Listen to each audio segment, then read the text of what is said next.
1.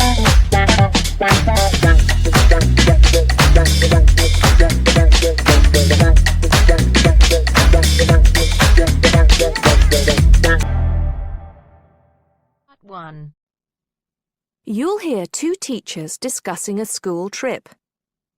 First, you have some time to look at questions 1 to 6.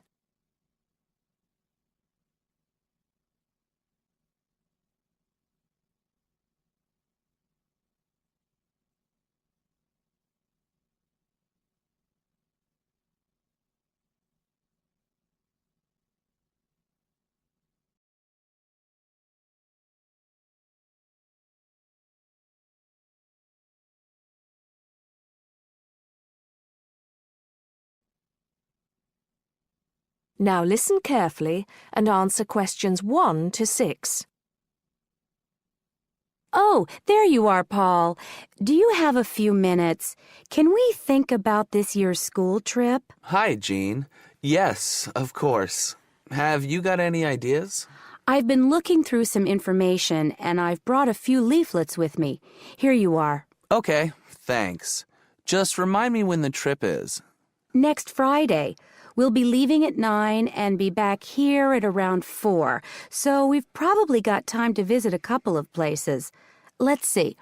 What leaflet have you got there? Central Gardens. Looks like a nice place. It's open from 9 until 6, so we could go there anytime we wanted, really. What about there in the morning and then somewhere else in the afternoon? Farmers Market would be an option first as well, at least until they close at 1. Or we could try Grey Castle.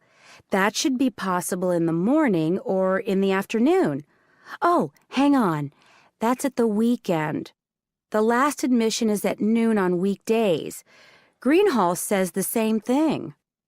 Queen's Park opens at 8, so we could go there first. Or, according to these times, we could go there on the way back to school, because they don't close the gates until sunset during the week. Okay, that gives us a few options. We went to Queen's Park a couple of years ago, didn't we? I seem to remember that the pupils really enjoyed it. It'd be nice to go somewhere new as well. I've seen groups from other schools going around Grey Castle. So have I. But then again, maybe we should play it safe and go to Green Hall. At least we've got experience of taking classes round there. Farmers Market is popular with other schools, though, so it must be interesting. It'd be good to go somewhere where someone can show the pupils around, explain things to them. I've been on a tour around the castle, and they do a really good job. I think they have guides at the hall, too, don't they? It says here that they used to, but don't anymore. You can get shown round Central Gardens, though. I think we'd have to do any explaining if we took the pupils to the market or the park. That wouldn't be a problem, though. No, and at least those two would be free, wouldn't they? I think all the others charge, and we'd have to get the parents to pay some money. I'm sure they wouldn't mind paying if it was a small amount. Let me check the leaflets. There's a special price for large groups at Grey Castle. Oh, but you can get into Central Gardens for nothing. Right. Oh, I've just thought of something. We wouldn't need to book anything if we were going to Queen's Park, but what about the other places?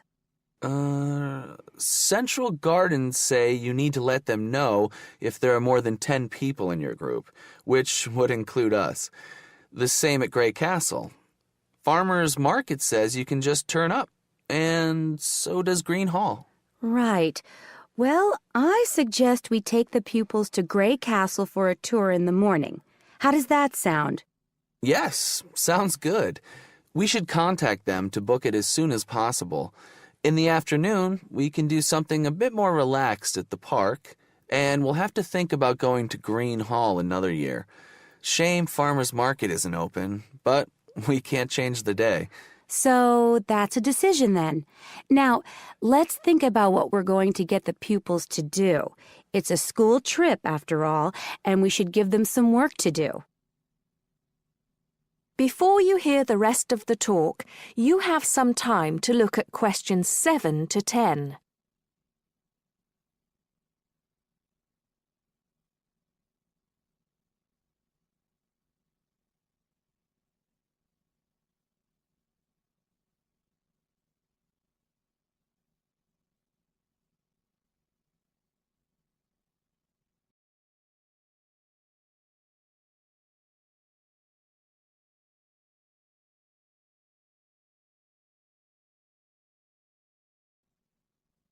Now listen and answer questions 7 to 10. I think they should know something about the place before they go. That way they know what they're looking at, and they'll be able to write about it better when they get back. I'll put some information together to look at home and give them copies after the next lesson. Good idea. I'll write something for them to do as they're going round the place. We did a quiz last year, and that worked really well. I'll do the same kind of thing this time. Okay. Now, what about the travel arrangements? How are we getting there? What do you think? I remember one year Mrs. Jackson took her group by bus, and that was a complete nightmare. It's quite a long way, isn't it? We could hire a coach for the day, which is what we usually do, or there's the train. It's rush hour, though, isn't it? So it'll be really crowded. And it'll be more convenient for the rest of the day if we've got our own transport. Yes, we'll do that then. Anything else? Oh, we need to let the parents know what's happening. We could ask the office to call everyone. It would take too long with so many. I know when we send a letter home, there are always a few pupils who lose it, but not all the parents have email yet, so I don't think we have any choice, really. I'll write something and take it to the school office this afternoon. Right. I'll go and tell the pupils the good news.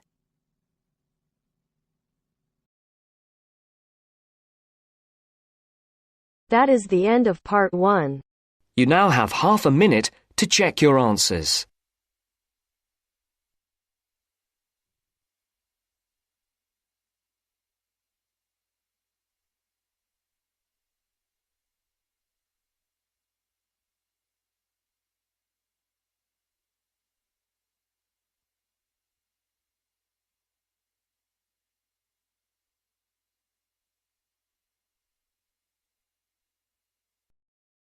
Section 2.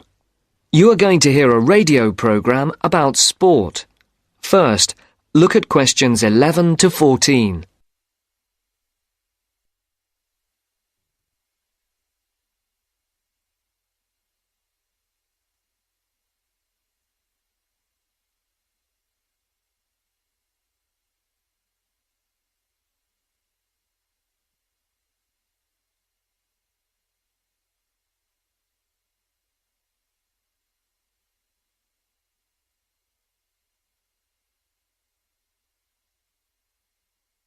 For these questions, listen carefully and circle the correct letters.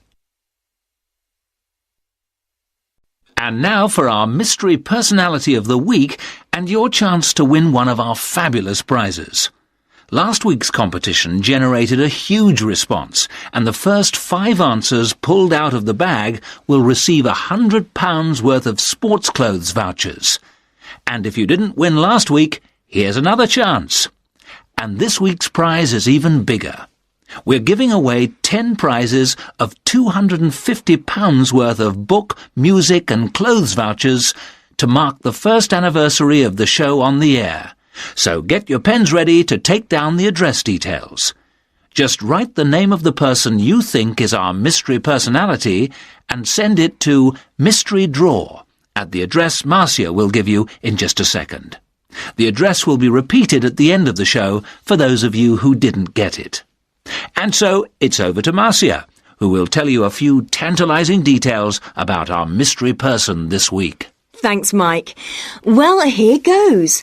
Our mystery person this week is a very well-known footballer who plays for a famous club and has also played for his national team. He is very talented and is enormously popular, especially for the part he played in a famous footballing victory. And 2 clues.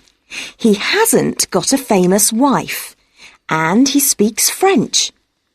If you think you know who it is, then pop the answer on a postcard and send it to Mystery Draw, P.O. Box 5110, London SE1 5LE. That's P.O. Box 5110. And please don't forget to write your name and address too. And now it's back to Mike. Before the broadcast continues, Look at questions 15 to 20.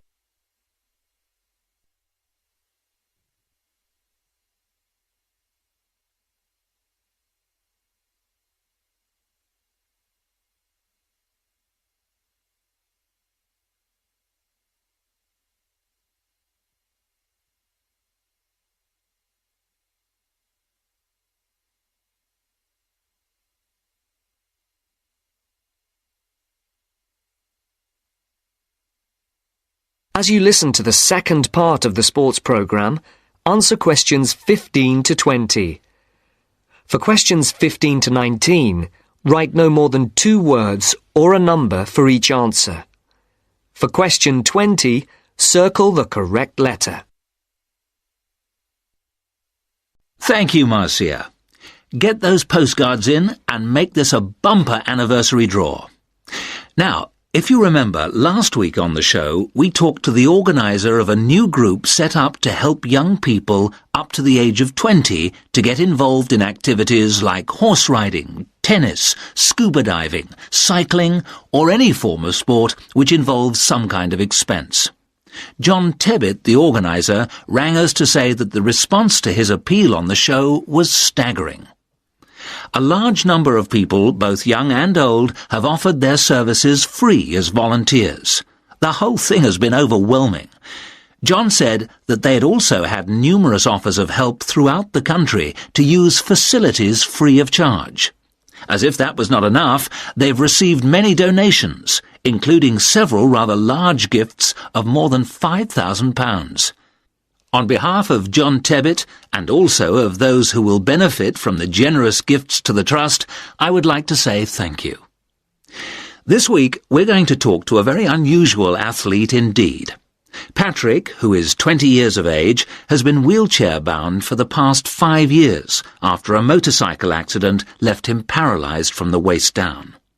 This has not stopped this young man from getting out and about. He's an inspiration to all of us. Patrick has excelled in archery, beating the best in the field, so much so that he has won sponsorship from leading sports manufacturers, which has now enabled him to devote more time to perfecting his skills. So I would like to introduce you to Patrick, who is going to tell us what this sponsorship means to him. That's the end of section 2. You now have half a minute to check your answers.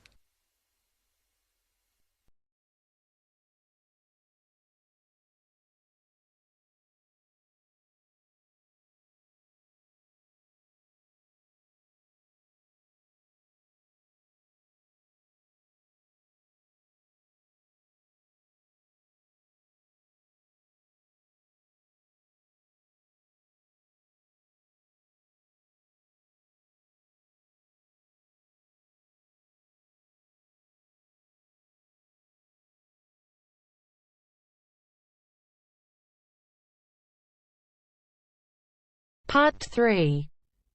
In this section, you will hear a discussion between 3 people in a university tutorial. In the first part of the discussion, they're talking about city traffic and the motor car. First, look at questions 21 to 24.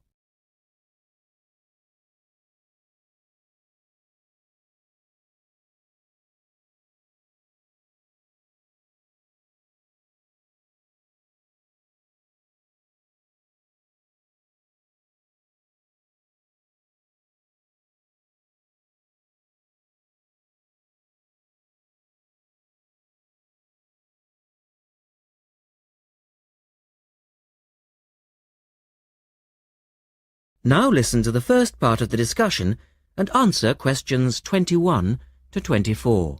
We're very pleased to welcome Professor Isaac Nebworth to our tutorial group today. And he's come to share one of his pet passions with us, city traffic and our Western dependence on the motor car. I believe questions are quite welcome throughout. Thank you. Well, I know you're all very familiar with the superhighway here in Melbourne. But do superhighways automatically lead to super wealth, as our politicians would have us believe? I think not. Can you give us an example of what you mean exactly? Sure. Well, by continuing to encourage this dependence on the motor car, we simply create more congestion and more urban sprawl. And you can see that here in Melbourne, right under your nose. Excuse me, I would just like to say that I feel the sprawl is part of the city. The freeways mean people can enjoy the benefits of living away from the centre on larger blocks with gardens, but still be able to drive back into the city centre for work or entertainment. Well, I'm not convinced that people want to do that. And is our money being well spent? It may be okay for you now, but come back to me in 5 years' time. Let's take CityLink, for example, the new freeway here in Melbourne. Well, I use the freeway all the time. I think it's great. Ah, yes, but it cost $2 billion to build, and you could have gotten 10 times the value by putting the money into public transport. If you give the automobile road space, it will fill that space, and you'll soon find you'll be crawling along your CityLink. But surely you cannot simply blame the car. Some of the blame must rest with governments and city planners. Well, there is an argument, surely, that building good roads is actually beneficial because most new cars these days are highly efficient. They use far less petrol than in the past, and emissions of dangerous gases are low. Old, congested roads, on the other hand, encourage traffic to move slowly, and it's the stationary cars that cause the pollution and smog, whereas good roads increase traffic speeds and thus the amount of time cars are actually on the roads. Well, this is the old argument put forward by the road lobby, but for me it's clear-cut. Roads equal cars, which equal smog. Public transport is the way to go. In the second part of the discussion, the professor talks about public transport in different cities. Look at questions 25 to 30 first.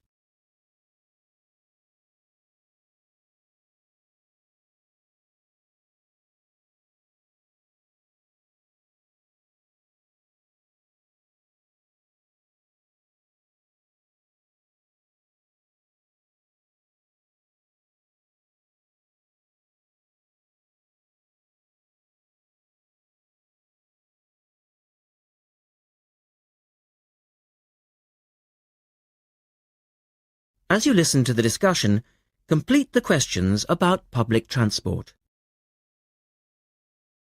Now, on that topic of public transport, I read somewhere recently that Australia isn't doing too badly in the challenge to increase the use of public transport. Better than America, granted, but by comparison with Canada, it's not so good. For instance, if you compare Toronto with the U.S. metropolis of Detroit, only 160 kilometers away, in Detroit, only 1% of passenger travel is by public transport, whereas in Toronto it's 24%, which is considerably better than Sydney, which can only boast 16%. Well, I think it's encouraging that our least car-dependent city is actually our largest city. 16% of trips being taken on public transport in Sydney isn't too bad. But it's a long way behind Europe. Take both London and Paris, for instance, where 30% of all trips taken are on public transport. Well, they do both have an excellent underground system. And Frankfurt comes in higher still at 32%. I understand that they've been very successful in Copenhagen at ridding the city of the car. Can you tell us anything about that experiment? Yes, indeed. Copenhagen is a wonderful example of a city that has learned to live without the motor car. Back in the 1960s, they adopted a number of policies designed to draw people back into the city. For instance, they paid musicians and artists to perform in the streets. They also built cycle lanes, and now 30% of the inhabitants of Copenhagen use a bicycle to go to work. Sydney, by comparison, can only boast 1% of the population cycling to work. It could have something to do with all the hills? Then they banned cars from many parts of the city, and every year 3% of the city parking is removed. And by constantly reducing parking, they've created public spaces and clean air. Really? There are also freely available bicycles, which you can hire for practically nothing. And, of course, they have an excellent public transport system. Well, that's all very well for Copenhagen, but I'd just like to say that some cities are just too large for a decent public transport system to work well, particularly in areas with low population, because if there aren't many people using the service, then they don't schedule enough buses or trains for that route. I accept that there's a vicious circle here, but people do need to support the system. And secondly, the whole process takes so long because usually you have to change. You know, from bus to train, that sort of thing. And that can be quite difficult. Ultimately, it's much easier to jump in your car. And often it turns out to be cheaper. Sure, but cheaper for whom? You or society? We have to work towards the ideal and not give in all the time because things are too difficult. Anyway, let's move on to some of the results of the survey, which I think you'll agree. That is the end of part 3. You now have half a minute to check your answers.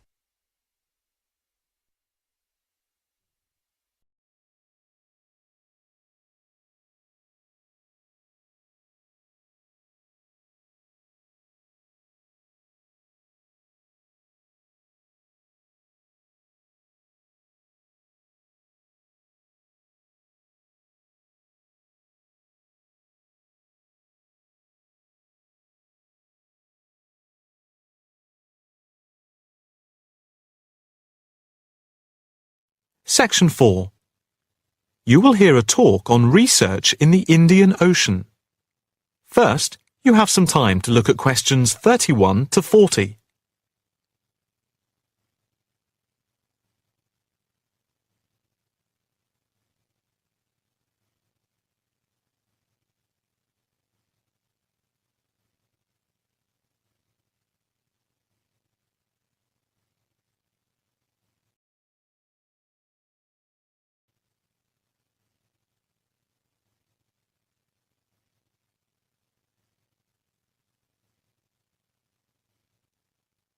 Now listen carefully and answer questions 31 to 40.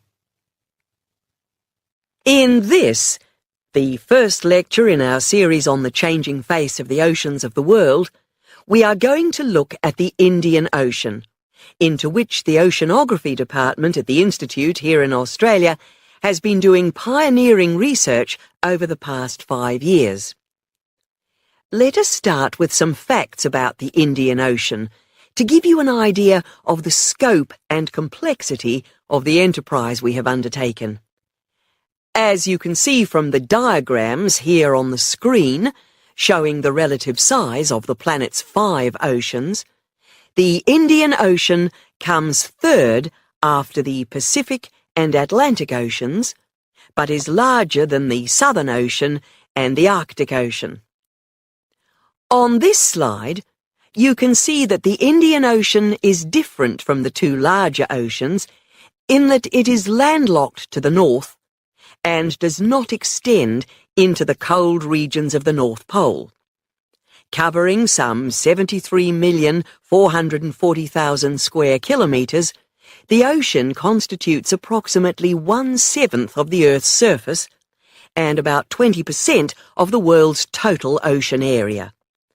At the equator, it is around 6,400 kilometres wide, with the average depth being about 3,400 metres, and with the deepest point being the Java Trench at 7,450 metres. Flowing into the Indian Ocean, we have some of the world's greatest rivers. The Zambezi here, the Ganges here, the Indus, the Brahmaputra, and the Tigris-Euphrates just here.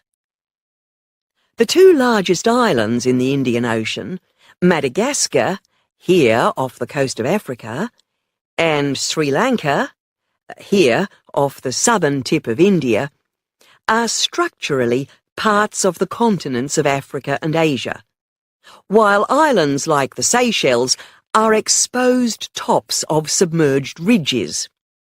The Maldives are low coral islands, and Mauritius and Réunion are volcanic cones.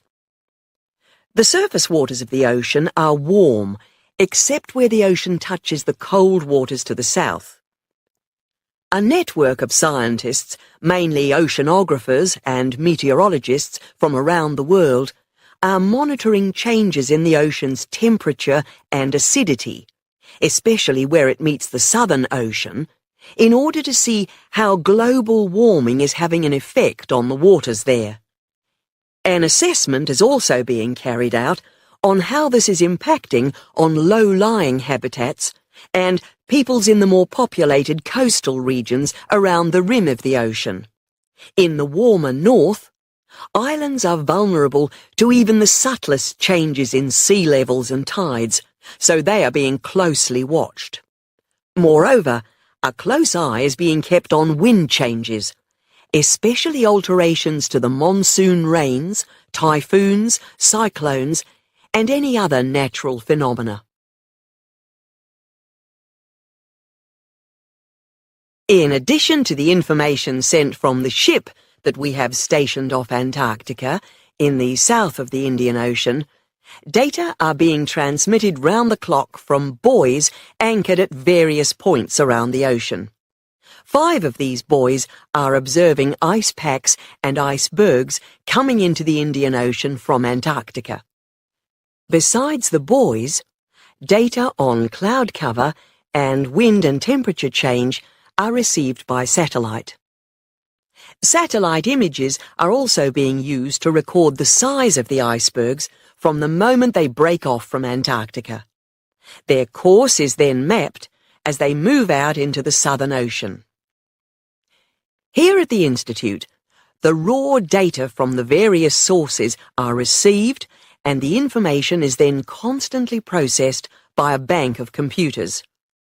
Once the data have been collated, the next step in the process is the analysis by experts here and at centres around the world, looking for even the slightest shift in patterns of temperature, wind, and sea levels.